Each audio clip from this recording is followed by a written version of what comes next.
မင်္ဂလာပါခင်ဗျာ KKT Electronic Channel နေပြီးတော့ပြန်လဲကြိုဆိုပါရစေဒီဗီဒီယိုမှာတော့ဒါအဟောင်းဆိုင်ရနေပြီးတော့မှဒါ900နဲ့ဝယ်လာတဲ့မီးပေါ့နော်ဒီကောင့်ကိုကျွန်တော်တို့ဖွင့်ကြည့်ပြီးတော့မှဒီအတွင်းပိုင်းကိုစစ်ကြည့်ပြီးတော့ကျွန်တော်တို့ကဘယ်လိုပြန်ပြင်ပြီးတော့သုံးဆွဲလို့ရမလဲဆိုတာလေးကိုကျွန်တော်ချက်လောက်တူကလေ့လာကြည့်မယ်ပေါ့နော်အဲ့တော့သူကကြတော့သူ့ရဲ့ဒီနောက်ကိုကြည့်တဲ့အခါမှာဒီမှာပေါ့နော်သူကဒီမှာ on off switch ပါတယ်နောက်ပြီးတော့ဒီမှာ 5 volt အဝင်ပေါ့နော်တန်ကြီးကတော်တော်တက်နေပါဒီကောင်ဆိုတဲ့အိဗယ်ကတော့ဒီကောင်ကဒီ mobile phone charger တွေနဲ့လည်းဒါအသွင်းလို့ရတယ်ဆိုတဲ့အိဗယ်ပေါ့နော်ဒီမှာ LED မီးလေးပါတယ်နောက်ပြီးတော့ဒီမှာ output ပါတယ်ဖွင့်ကြည့်လိုက်တဲ့အခါမှာအလုံးမလုံးတော့ဘူးပေါ့နော်ဒီကောင်ကမီးကတော့မလင်းတော့ဘူးဟုတ်ပြီဒီကနေသူကဒီမှာ 3.2 volt out ဆိုပြီးတော့ပါဒီအထွက်ဒီဂျပန်နဲ့ပေါ့နော်ထိုးဖို့နှစ်ပေါက်ပါတော့တွေ့ရတယ်အဲ့တော့သူ့ကိုကျွန်တော်တို့ဒီချက်ဖွင့်ကြည့်မယ်ပေါ့နော်ဖွင့်ကြည့်ပြီးတော့မှတကယ်လို့အတွင်းပိုင်းကိုကျွန်တော်တို့လေ့လာပြီးတော့မှဒါဘယ်လိုလုပ်ရင်အသုံးပြုရင်တင့်တော်မလဲဆိုတာကိုကျွန်တော်တို့အတွင်းပိုင်းကိုတစ်ချက်ဖွင့်ကြည့်ပြီးတော့စစ်ကြည့်မယ်ပေါ့နော်လိုအပ်ရင်လည်းကျွန်တော်တို့ဒါမီးကလည်းတိတ်အဆင်မပြေတဲ့ခါကြတော့ပေါ့နော်ဒီဆိုလာနဲ့အသွင်းလို့ရအောင်ပေါ့ကျွန်တော်တို့တစ်ချက်လောက်လိုအပ်ရင်လိုအပ်တယ်လို့ဒါအဆင်မြင့်တင်မှုတွေပြုတ်လို့သွားမယ်ပေါ့နော်ဟောပြီးတော့တစ်ချက်လောက်ကျွန်တော်တို့ဖွင့်ကြည့်ပါမယ်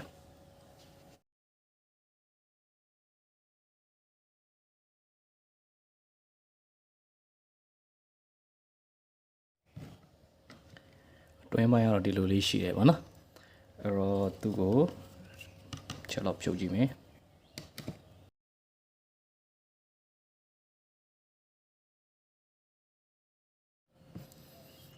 တွင်းပိုင်းကတော့ဒီလိုပုံစံလေးပေါ့နော်သူရဲ့ circuit ပြရှိတယ်နောက်ပြီးတော့ဒီမှာသူက 18650 lithium battery တစ်လုံးတည်းအသုံးပြုထားတာကိုတွေ့ရတယ်ပေါ့နော်သူကျွန်တော်ဖြုတ်ကြည့်ပါမယ်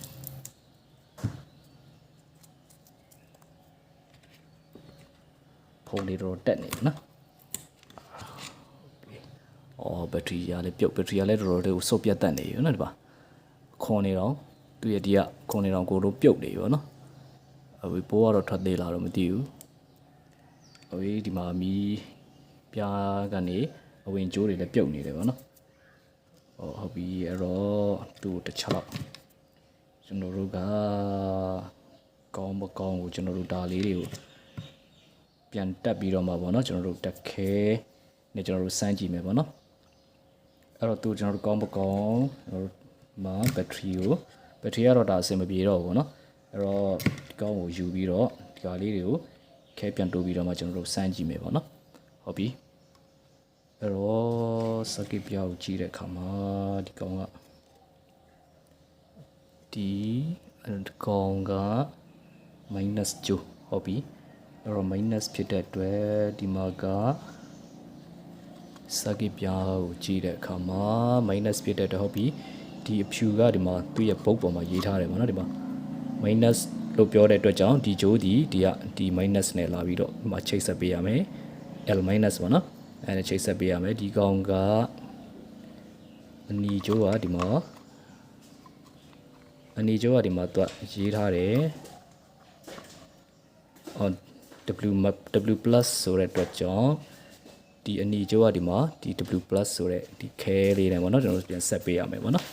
ဟုတ်ပြီနောက်ပြီးတော့ဒီကောင်က B minus ဟုတ်ပြီ battery minus ဟုတ်ပြီဒီကောင် B plus ပြော B plus ကဒီက plus ဂျိုးကဒီခဲနဲ့လာပြီးတော့ချိတ်ဆက်ပေးရမယ်ပေါ့နော်ဟုတ်ပြီအဲ့တော့ကျွန်တော်တို့ချိတ်ဆက်ကြည့်မယ်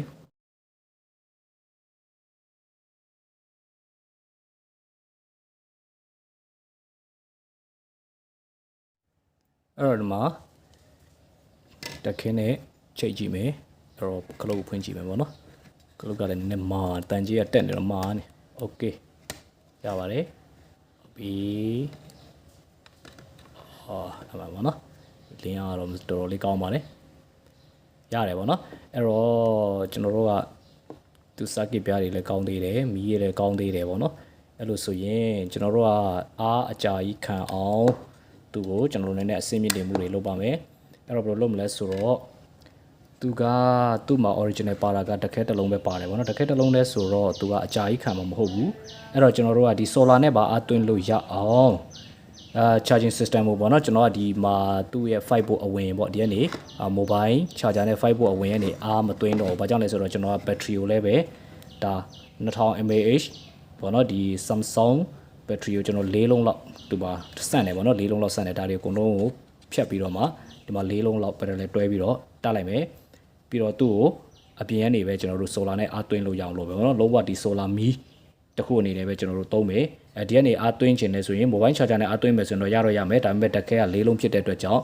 battery ၄လုံးဖြစ်သွားတဲ့အတွက်ကြောင့်ဒါ mAh ကလည်းဒါ2000 mAh သုံးရင်၄လုံးဆိုတော့ကျွန်တော်တို့8000 mAh လောက်ရောက်သွားမယ်အခါကျတော့mobile charger နဲ့သွင်းမယ်ဆိုရင်တော့သွင်းလို့ရတယ်ဒါပေမဲ့သူ့ရဲ့ဒီကတ်ကနေထုတ်ပေးတဲ့ဟာကပေါ့နော်ဒီ ampere နဲမှာဖြစ်တဲ့အတွက်ကြောင့်သူတလုံးစာပဲပေါ့နော်သူ original ကအဲ့တော့ကျွန်တော်တို့က၄လုံးလောက်ထည့်လိုက်တဲ့ခါကျတော့ဒါအားသွင်းချိန်ကတော့ပိုပြီးကြာသွားမယ်ပေါ့ဟုတ်ပြီအဲ့တော့ကျွန်တော်တို့အပြင်ကနေ solar နဲ့သွင်းလို့ရအောင်ပဲကျွန်တော်တို့လုပ်သွားမယ်ပေါ့နော်အဲ့တော့အသွင်းစနစ်ပြောင်းဖို့စဉ်းစားကြည့်တဲ့အခါမှာ solar ကနေအသွင်းချင်တာဖြစ်တဲ့ကျွန်တော်ဒီမှာ solar က watt 20 solar သုံးမယ်ပေါ့နော်အဲ့တော့ solar watt 20ကသူ့ရဲ့နေတအားပူတဲ့ချိန်မှာဆိုရင်တော့သူက ampere ကသူက2 ampere လောက်ထွက်မယ်ပေါ့နော်အဲ့တော့2 ampere လောက်ထွက်မယ်2 ampere နီးပေါ့အဲ့လောက်ထွက်မှာဖြစ်တဲ့အတွက်ကြောင့်သူ့ရဲ့ဘိုးအားကတော့ဒါနေပူတဲ့ချိန်ဆိုရင်တော့ဘိုးအား20လောက်ထွက်မှာပေါ့နော်အဲ့ခါကျတော့ကျွန်တော်တို့က TP 9100ကို solar နဲ့ direct လာတဲ့ဟာကို TP 9100ထဲဝင်ပြီးတော့အဲ့ဒီကနေbattery ကိုအားသွင်းမယ်ဆိုရင်တော့အဆင်မပြေနိုင်ဘူး။ဘာကြောင့်လဲဆိုတော့ TP 9100ကဒီမှာကြည့်အောင် TP 9100ကသူကဘိုးအားအမြင့်ဆုံးသူက15 volt အထက်ဆိုရင်တိတ်အဆင်မပြေတော့ဘူးပေါ့နော်။အလုံးစုံခံနိုင်15 volt 16 volt ပေါ့။အဲ့လောက်ပဲခံနိုင်တာဖြစ်တဲ့အတွက်ကြောင့်ဟုတ်ပြီဒီမှာ TP 9100ဟုတ်ပြီအဲ့တော့ဒီ solar နေလာတဲ့ဟာကိုကျွန်တော်တို့ဘိုးအားကို short ချပလိုက်မယ် short ချပြီးတော့မှအဲ့ဒီ short ချတဲ့ဟာကိုပုံသေးထားပြီးတော့နော်12 volt ဆိုရင်လည်း12 volt ပေါ့အဲ့လိုပုံသေးထားပြီးတော့ဒီ TP 9100ထဲကိုပြန်ဝင်မယ်ပေါ့အဲ့ဒီ TP 9100ထဲဒီမှာတစ်ဆင့်ကျွန်တော်တို့က battery ကိုအားသွင်းမယ်ပေါ့နော်အဲ့လိုလုပ်ပါမယ်အဲ့တော့ကျွန်တော်တို့ဒီမှာအဲ့တော့ဒီမှာဒီကောင်ကကြတော့XL 6009E1 ပေါ့နော်သူကကြတော့ buck boost converter ဒီကောင်ကအတိုးရော short ရောရတယ်ပေါ့နော်အဲ့တော့သူ့ကိုကျွန်တော် solar နေဒီထဲကိုဝင်ခိုင်းလိုက်မယ်အဲ့ဒီကနေပြန်အထွက်ကိုနောက်တော့ဒီ TP 9100ထဲကိုဝင်ပြီးတော့မှအဲ့ဒါလေသူ့မှာတက်မဲ့ battery ကိုအားသွင်းပေးမယ်ပေါ့နော်အဲ့ဒါလိုပဲကျွန်တော်တို့ဆင်ကြည့်မှာပဲပေါ့နော်ဟုတ်ပါပြီ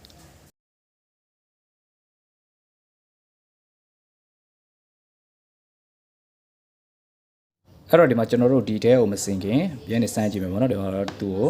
power supply ပေးကြည့်မယ်ဟုတ်ပြီအဲ့လိုပေးလိုက်တဲ့ခါမှာသူမီးကဒီလိုမိတ်တုတ်လေးဖြစ်တယ်ပေါ့နော်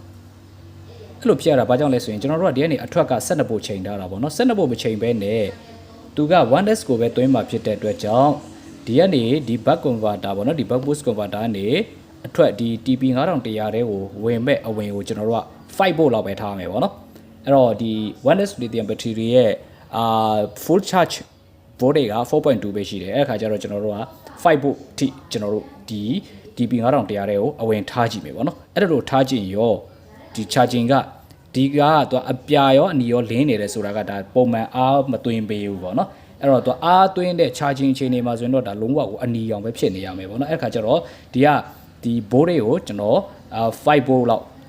ကျွန်တော်ပြန်ပြီးတော့ short ချကြည့်မယ်ပေါ့နော်ဒီ12 volt ပေါ်ထွက်ပဲနဲ့ဒီ9100ထဲကိုအဝင်ကို5 volt ပဲကျွန်တော်တို့ထားကြည့်ပါမယ်ဟုတ်ပြီအဲ့လိုကျွန်တော်တို့တစ်ချက်လောက်ချိန်ကြည့်အောင်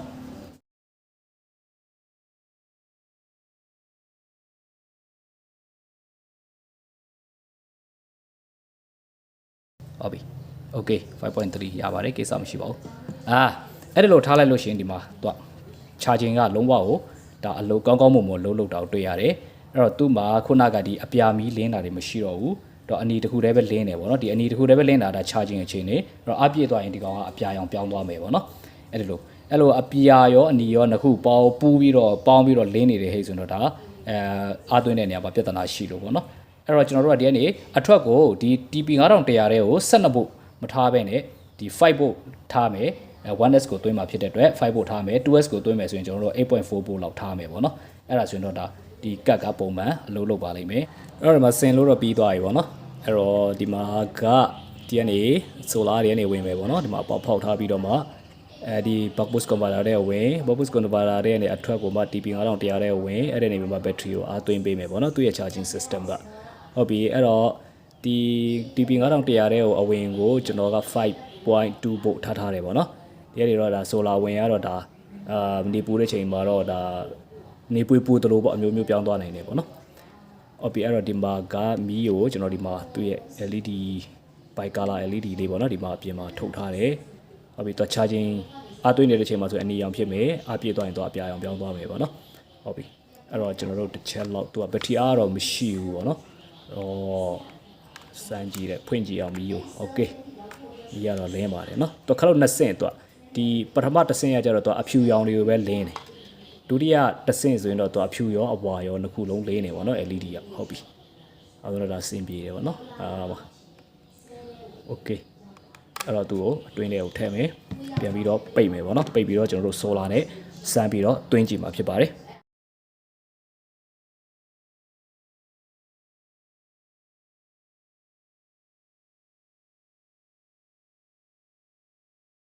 ဆိုတော့မတွင်းခင်